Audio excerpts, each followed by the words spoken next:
सुभान अल्लाह। ताजिया बनाना जायज और ताजिया उठाना जायज, ताजिया घुमाना जायज। अब एक मसला और रह गया, ये जरूरी नहीं है। बोलते हैं कि यार ये किस्म किस्म के रंग बिरंग के लोग ताजिया बनाते हैं, छोटे ताजिए बड़े ताजिए, जाने कौन कौन सी शक्ल में ताजिए बनाते हैं। किसी भी शक्ल में बनाओ, किसी भी शक्ल में बनाओ, लेकिन जानदार की शक्ल में ना बनाओ। सुभान अल्लाह, सुभान अल्लाह। हक है, हक है। दूसरों की इबादत गाहों की शक्ल में ना बनाओ। ऐसा बना दो कि मालूम हो कि ये इस्लामी शियार है।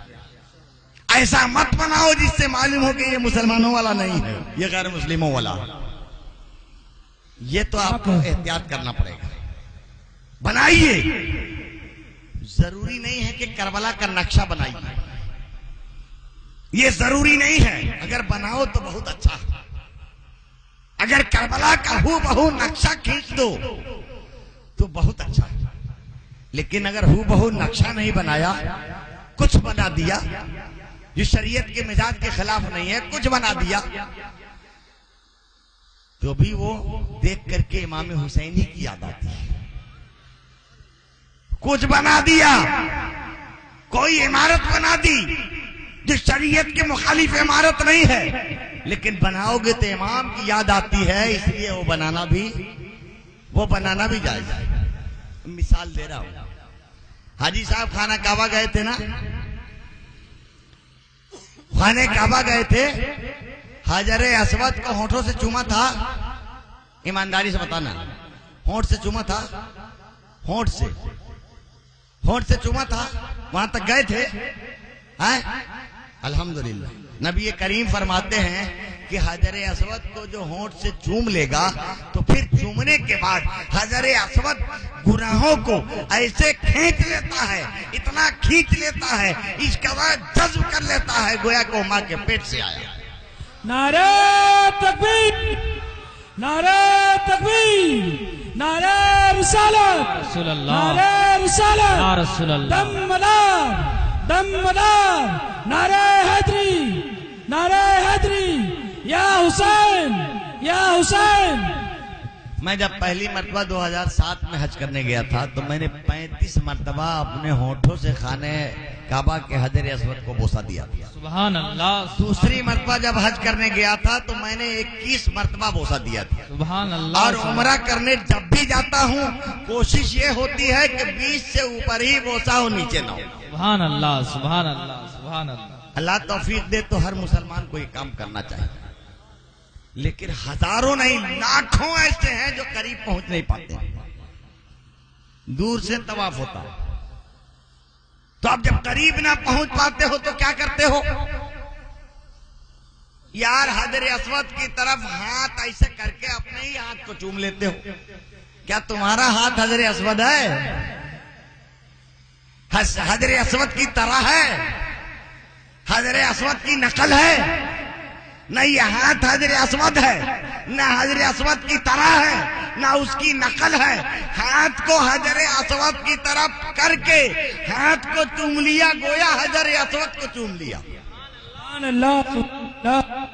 अब बरेली के आला हजरत फरमाते हैं कि एक असा लो, लाठी, एक लाठी लो, और उस अगर हाथ से होंठ से ना चूम पाओ तो हाथ से चूमो, हाथ को छुआओ।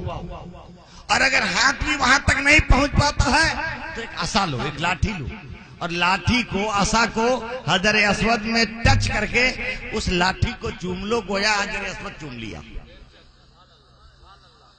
लाठी हजर अस्वद की तरह है,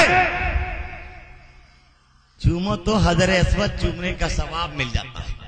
क्या कहना? माना के बनाने वाले ने हूबहू तस्वीर नहीं बनाई, माना के हूबहू नक्शा नहीं खींचा, लेकिन बनाया तो इमाम हुसैन की मोहब्बत में बनाया। और ऐसा बनाया कि देखते ही देखते हुसैन हुसैन हुसैन हुसैन या हुसैन की सदा बुलंद होने लगी। सुभान अल्लाह, सुभान अल्लाह, सुभान अल्लाह, सुभान अल्लाह। तो ये जरूरी नहीं है कि हूबहू नक्शा खींच दिया जाए, लेकिन ऐसा बनाओ कि देखो तो इमाम हुसैन की याद आने लगे। शक सुभान अल्लाह, क्या कहना। वो इमाम हुसैन की निशानी है। बात ध्यान में आ रही है ना।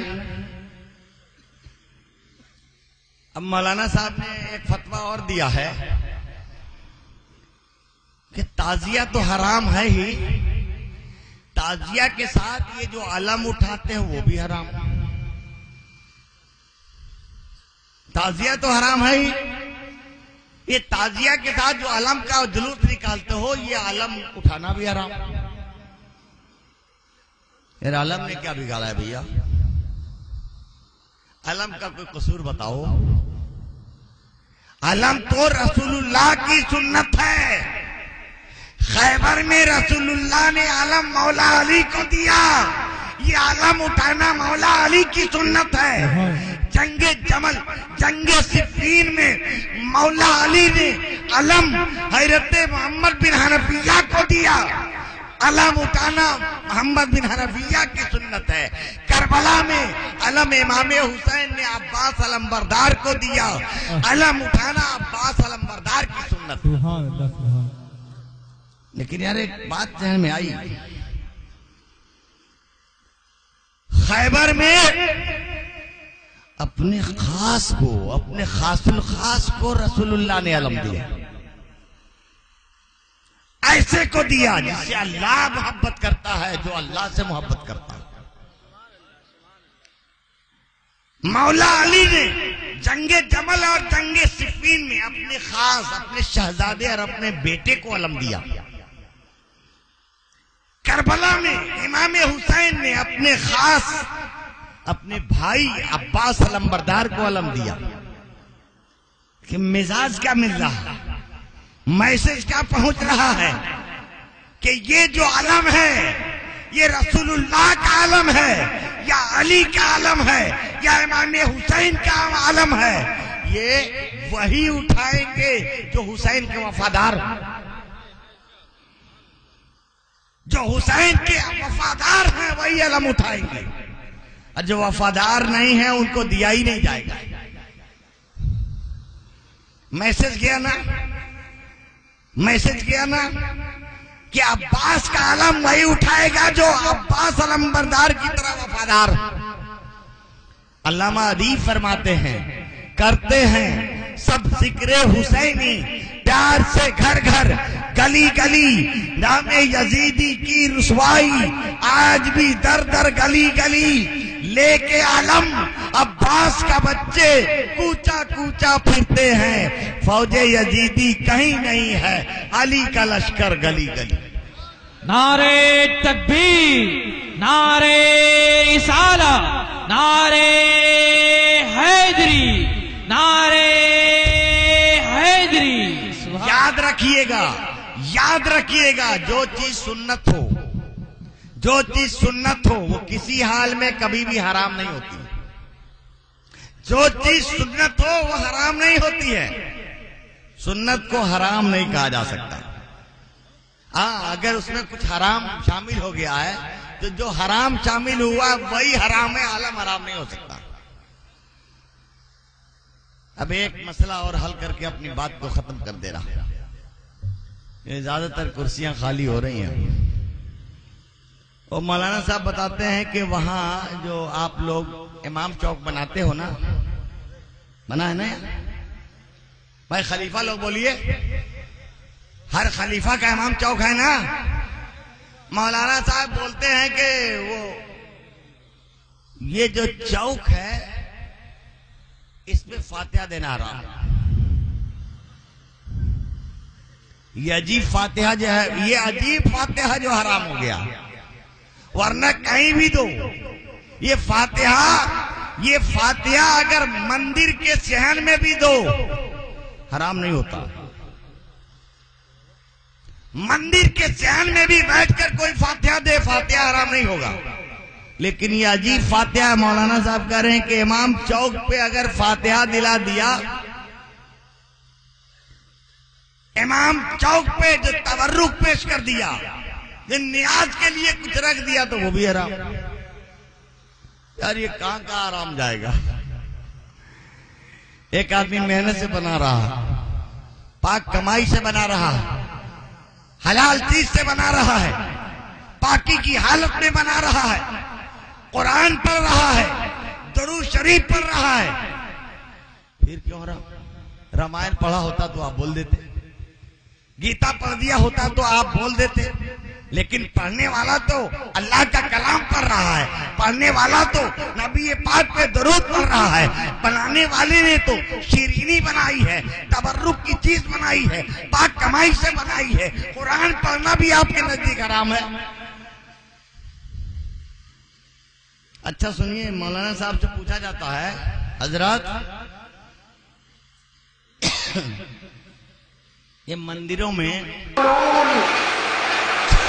मसला सुनिएगा, मौलाना साहब से पूछा जाता है कि मंदिरों में ये भगवानों के ऊपर जो लोग भोग चढ़ाते हैं, जुमला देखिएगा, भगवानों के ऊपर जो ये गैर मुस्लिम लोग भोग चढ़ाते हैं, उसका खाना कैसा है? देखिएगा, जुमला देखिएगा, मंदिर में मूर्तियों के पास, देवी देवताओं के फोटो के पास, भगवानों के पास जो चढ़ावे चढ़ाए जाते हैं, उसका इस्तेमाल कैसा है, उसका लेना कैसा है? मौलाना साहब फरमाते हैं कि उस दिन न ले, दूसरे दिन ले ले।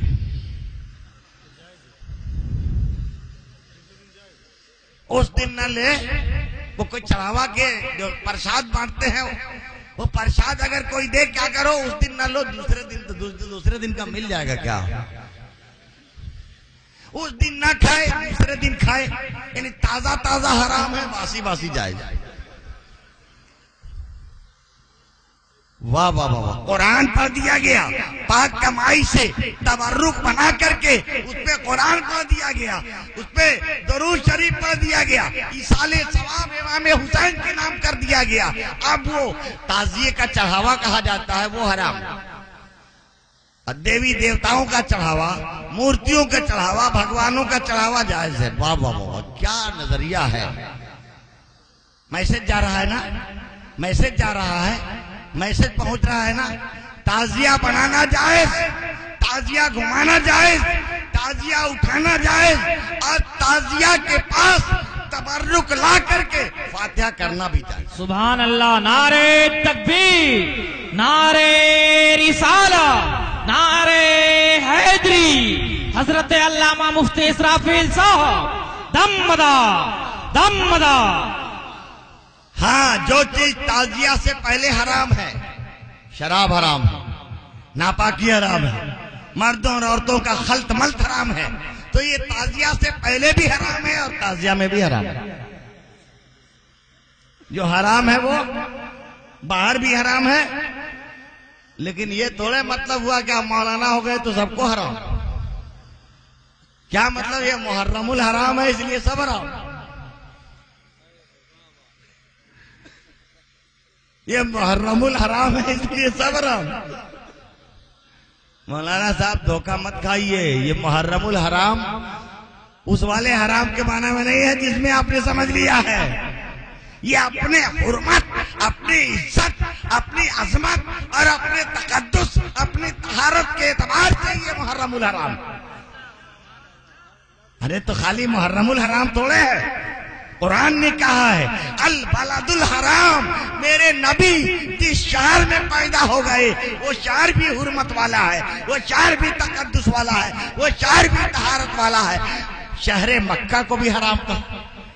अल बैतुल हराम, खाने काबा जिसे हम खुदा का घर कहते हैं, खुदा कहता है अल बैतुल हराम, ये भी हुर्मत वाला है, ये भी तहारत वाला है, ये भी तकद्दुस वाला है। आपने क्या समझ लिया? मुहर्रमुल हराम कह दिया तो सब हराम।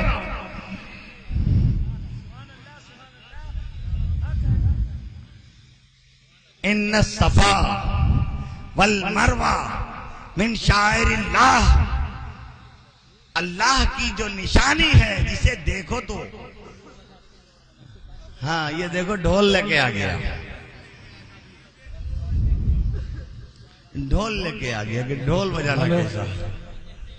हुजूर एक मसला पूछ रहे हैं, कह रहे हैं कि जैसे ये ताजिए में जो डीजे बजाया जाता है। हाँ, वही बात, वही बस मसला।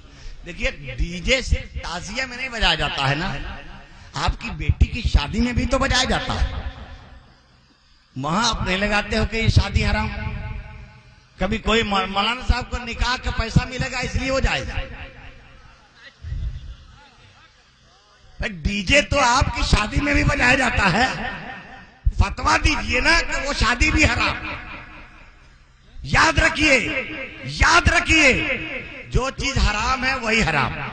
डीजे हराम है, डीजे हराम होने की वजह से शादी हराम नहीं है। निकाह सुन्नत है, सुन्नत को हराम नहीं कहा जा सकता। डीजे हराम। डीजे घर में बजाओ, शादी में बजाओ या ताजिया में बजाओ, ये हराम। देखिए तो ये डीजे क्या 12 रबीउल अव्वल में नहीं बजाते हो? 12 रबीउल अव्वल में नहीं बजाते हो तो काहे नहीं हराम है वो? उसमें पूरे मोहल्ले के डीजे लाकर इकट्ठा कर दो, बीमारों को, मजबूरों को, परेशान लोगों के कान फाड़ दो, हार्ट अटैक कर दो, वो सब जायज है। मुहर्रम में बजा दिया तो हराम है। अरे वहां भी बोलो ना, ऐसे जुलूस में मौलवी साहब मत जाइए जिस जुलूस में वो हराम जा रहा है।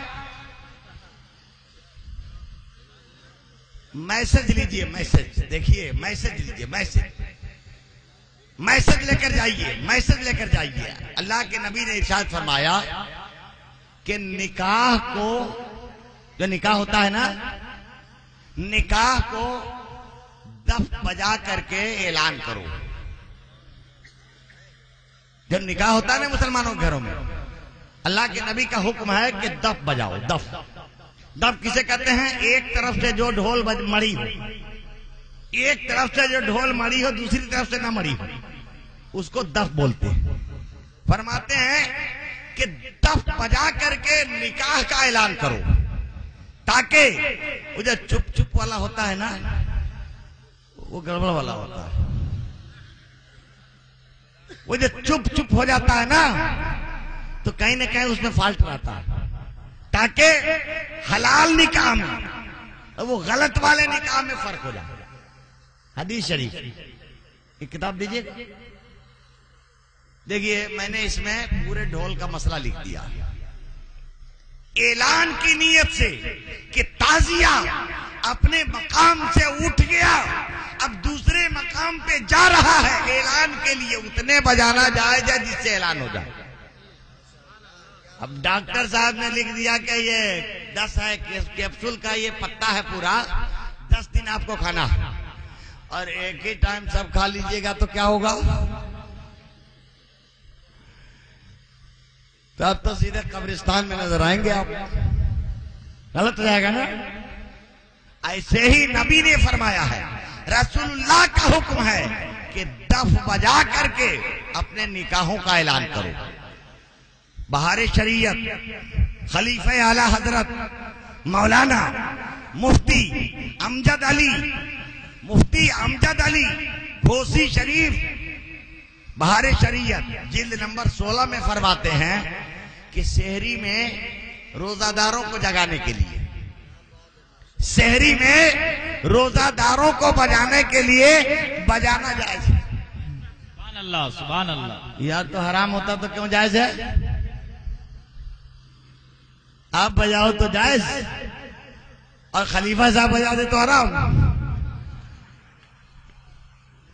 फतावा रिजविया, फतावा क्या नाम है, बहार शरीयत जिल्द नंबर 16 में लिखा कि शहरी में जो लोग सो रहे हैं, सोतों को जगाने के लिए, इस बात के ऐलान के लिए कि आप शहरी खाने का टाइम हो गया, बजाना जायज। और सुनिए, लिखते हैं कि बादशाह का लश्कर हो गई, लश्कर को एक जगह से दूसरी जगह जाना है, तो उसके लिए तबल, नकारा, नौबत बजाकर ऐलान करना कि अब फौज के कूच करने का वक्त हो गया है, बजाना जायज है। यार कहीं कहीं तो ये हराम, ये जिसे तुम हराम बोलते हो कहीं कहीं तो जायज है, तो उसी कहीं कहीं में से एक ताजिया भी है, उसी कहीं कहीं में से ताजिया भी है, लेकिन तोड़ा बजाना जायज है भैया। अब पूरे मोहल्ले का सर फोड़ डालो, ज्यादती हराम है, ज्यादती हराम है। ऐलान के लिए बजाना जायज है, ज्यादती हराम है। अल्लाह ताला हमको हराम से बचने की तौफीक अता फरमाए, जायज काम को करने की तौफीक अता फरमाए। इमाम हुसैन की मोहब्बत हमारे दिल में रोशन रहे। इमाम हुसैन के नाम का ताजिया हमारे हाथों से खूबसूरत बने, हमारे बच्चे बनाए, हमारे खानदान के लोग बनाए। और बेहतर ये है कि उस जुलूस की क़ियादत उलमा करें, ताकि उसमें मुनकरात बिदात ना हो सके, सिर्फ जायज काम हो। इस्लाम जिंदाबाद, हुसैनियत पाइंदाबाद। वाखरो दवाना अल्हम्दुलिल्लाह रब्बिल आलमीन।